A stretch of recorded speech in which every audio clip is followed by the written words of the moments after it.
ओम शांति 5 अक्टूबर 2023। बाबा के महावाक्य। मीठे बच्चे, बाप से सर्व संबंध रखो तो बंधन खलास हो जाएंगे। माया बंधन में बांधती और बाप बंधनों से मुक्त कर देते हैं। प्रश्न, निर्बंधन किसे कहा जाता है? निर्बंधन बनने का उपाय क्या है? उत्तर, निर्बंधन अर्थात अशरीरी, देह सहित देह का कोई भी संबंध बुद्धि को अपनी तरफ न खींचे। देह अभिमान में ही बंधन है। देही अभिमानी बनो तो सब बंधन समाप्त हो जाएंगे। जीते जी मर जाना ही निर्बंधन बनना है। बुद्धि में रहे अब अंत का समय है, नाटक पूरा हुआ, हम बाप के पास जाते हैं तो निर्बंधन बन जाएंगे। गीत। जिसका साथी है भगवान। ओम शांति। बाप बैठ बच्चों को समझाते हैं। अब इतने बच्चे हैं तो जरूर बेहद का बाप होगा। बाप समझाते हैं, कहते भी हैं निराकार शिव बाबा। ब्रह्मा को भी बाबा कहते हैं।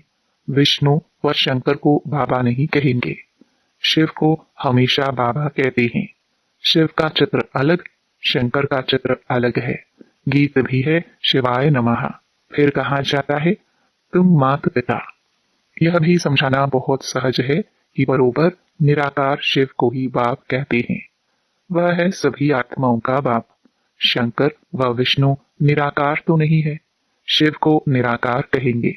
मंदिरों में उन सबके चित्र हैं। भक्ति मार्ग में कितने चित्र हैं। ऊंचते ऊंच चित्र दिखाते हैं शिव बाबा का। फिर ब्रह्मा विष्णु शंकर का चित्र दिखाते हैं। उनका भी रूप है। जगदम्बा जगत पिता का भी रूप है। लक्ष्मी नारायण का भी साकारी रूप है। बाकी एक ही भगवान है, निराकार। परंतु उनको सिर्फ गॉड कहने से मनुष्य मूंझते हैं। पूछो गॉड तुम्हारा क्या लगता है? कहेंगे फादर। तो यह सिद्ध कर बतलाना है गॉड फादर है। फादर रचता है तो मदर भी चाहिए। मदर बिगर फादर कैसे सृष्टि रचेंगे? वह फादर कब आएंगे? सब बुलाते हैं, हे पतितों को पावन बनाने वाले आओ। अभी तो सारी दुनिया पतित है। पतित हो तब तो आकर पावन बनाएंगे ना। इससे सिद्ध होता है बाप को पतित दुनिया में आना जरूर है। परंतु ड्रामानुसार यह किसी को भी समझ में नहीं आएगा। न समझे तब तो बाप आकर समझाए। बाप बैठ बच्चों को समझाते हैं। भारत में ही गाया जाता है ज्ञान और भक्ति। फिर कहते हैं ब्रह्मा का दिन और ब्रह्मा की रात। रात में घोर अंधियारा होता है। गाया भी जाता है ज्ञान अंजन सद्गुरु दिया, अज्ञान अंधेर विनाश। मनुष्यों में इतना तो अज्ञान है जो फादर को भी नहीं जानते। इन जैसा अज्ञान और कोई होता नहीं। परमपिता ओ गॉड फादर अक्षर कहकर अगर उसको न जाने तो उन जैसा अज्ञान कोई नहीं। बच्चे बाबा कहे और फिर कहे हम उनकी ऑक्यूपेशन नाम रूप आदि को नहीं जानते हैं तो उनको अनाड़ी कहा जाए ना। यही भारतवासियों की भूल है जो फादर कहते हुए फिर उनको जानते नहीं। गाते हैं ओ गॉड फादर आकर पतितों को पावन बनाओ, दुख से छुड़ाओ, दुख हरकर सुख दो। बाप एक ही बार आते हैं, यह तुम जानते हो नंबर वार। कोई तो समझते नहीं कि हमको बाप से पूरा वर्षा लेना है। बाप का पूरा परिचय नहीं, इसलिए कहते हैं क्या करे, बंधन है।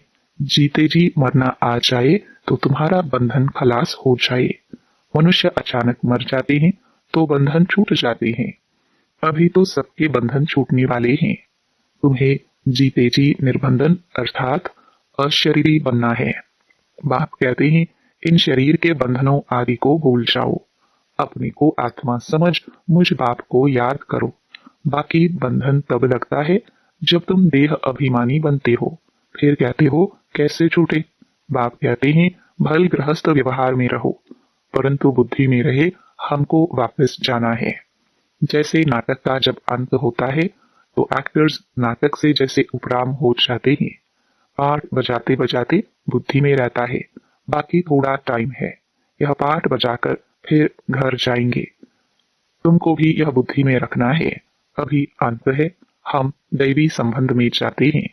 इस पुरानी दुनिया में रहते यह बुद्धि में रहना चाहिए कि हम बाबा के पास जाते हैं, गाते भी हैं, हम तुम पर बलिहार जाएंगे, जीते जी तुम्हारा बनेंगे।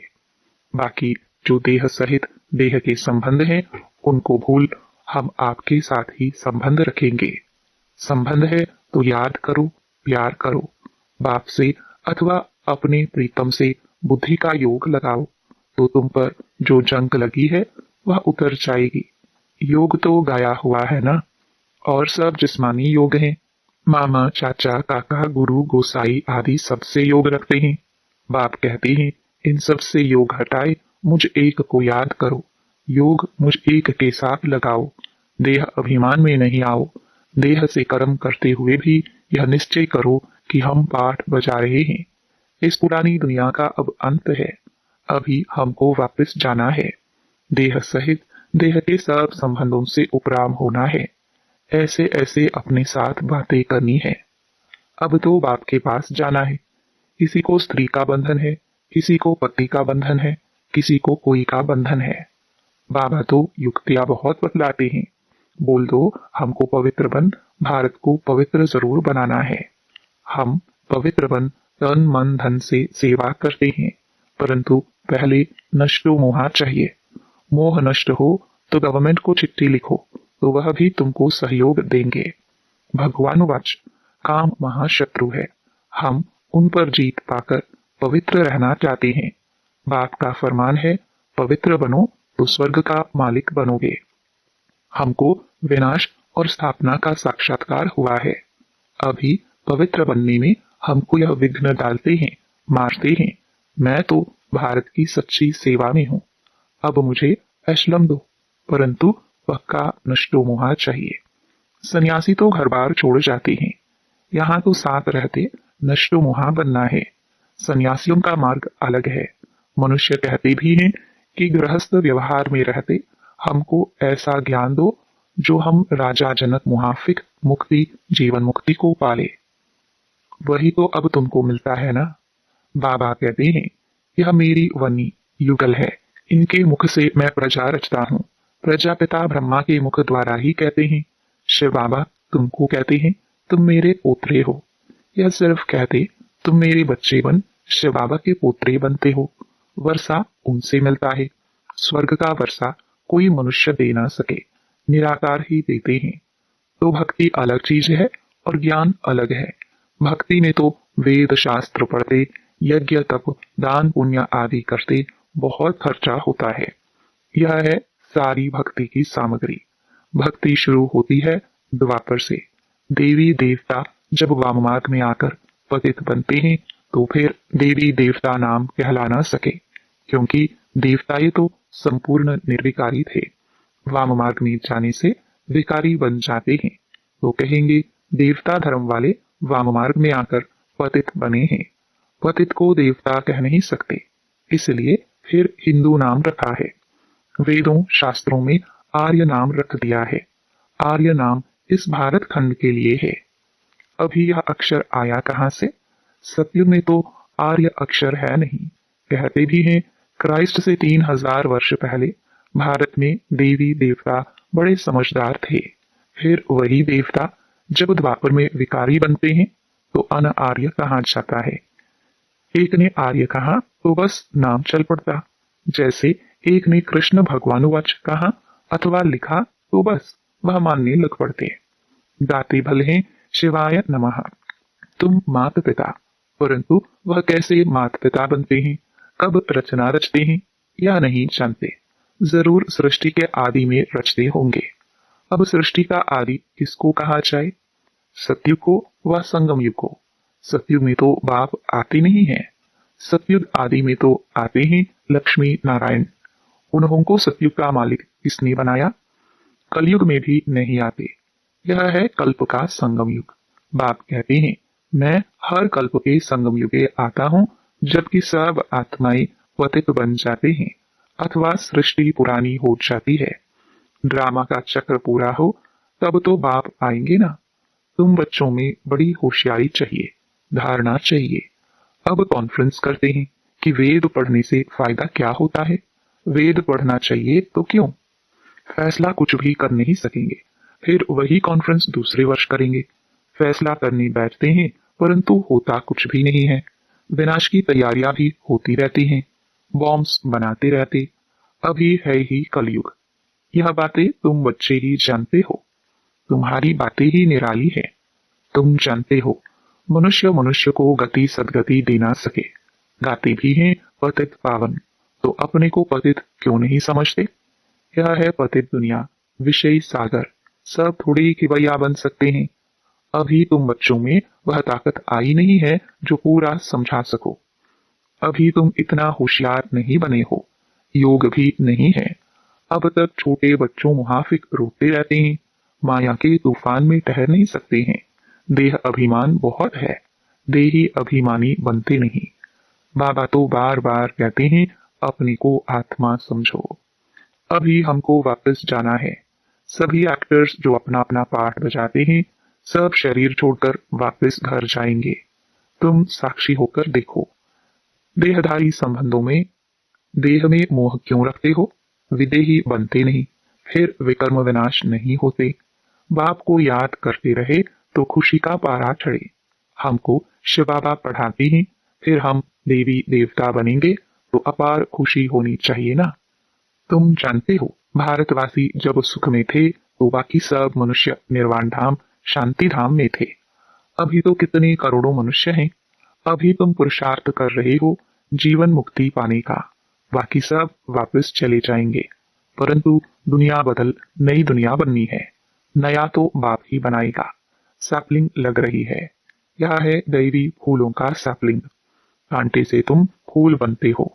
बगीचा पूरा तैयार हो जाएगा तो यह कांटों का जंगल खत्म हो जाएगा। इनको आग लगनी है, फिर हम फूलों के बगीचे में चले जाएंगे। क्यों ना मम्मा बाबा को फॉलो करे। गाया हुआ है फॉलो फादर मदर। जानते हो यह मम्मा बाबा लक्ष्मी नारायण बनेंगे। इन्होंने ही 84 जन्म बिताए हैं। तुम्हारा भी ऐसे ही है। इनका मुख्य पाठ है। लिखा भी जाता है बाप आकर सूर्यवंशी चंद्रवंशी स्वराज्य फिर से स्थापन कर रहे हैं। कितना समझाया जाता है तो भी देह अभिमान टूटता नहीं है। मेरा पति मेरा बच्चा, अरे यह तो पुरानी दुनिया के पुराने संबंध है ना। मेरा तो एक शबाबा दूसरा ना कोई। सभी देहधारियों से ममत्व मिट जाना बड़ा मुश्किल होता है। बाप समझ जाते हैं इनका ममत्व मिटना मुश्किल दिखता है। शक्ल ही ऐसे देखने में आती है। कुमारियां अच्छी मददगार बनती हैं। अच्छा, मीठे मीठे सिखिलदे बच्चों प्रति माता पिता बाप दादा का याद प्यार और गुड मॉर्निंग। रूहानी बाप की रूहानी बच्चों को नमस्ते। धारणा के लिए मुख्य सार। पहला, देह सहित सबसे मोह निकाल विदेही बनने का पूरा पुरुषार्थ करना है। हर एक्टर का पार्ट साक्षी हो देखना है। बंधन मुक्त बनना है। दूसरा, इस पुरानी दुनिया से उपराम होना है। अपने आप से बातें करनी है कि हमें तो अब वापस जाना है। अब पुरानी दुनिया के अंत का समय है। हमारा पाठ पूरा हुआ। वरदान, सर्व खजानों की संपन्नता द्वारा संपूर्णता का अनुभव करने वाले प्राप्ति स्वरूप भव। जैसे चंद्रमा जब संपन्न होता है तो संपन्नता उसके संपूर्णता की निशानी होती है। इससे और आगे नहीं बढ़ेगा। बस इतनी ही संपूर्णता है। जरा भी किनारी कम नहीं होती है। ऐसे आप बच्चे जब ज्ञान योग धारणा और सेवा अर्थात सभी खजानों से संपन्न होते हो तो इस संपन्नता को ही संपूर्णता कहा जाता है। ऐसी संपन्न आत्माएं प्राप्ति स्वरूप होने के कारण स्थिति में भी सदा समीप रहते हैं। स्लोगन, दिव्य बुद्धि द्वारा सर्व सिद्धियों को प्राप्त करना ही सिद्धि स्वरूप बनना है। ओम शांति।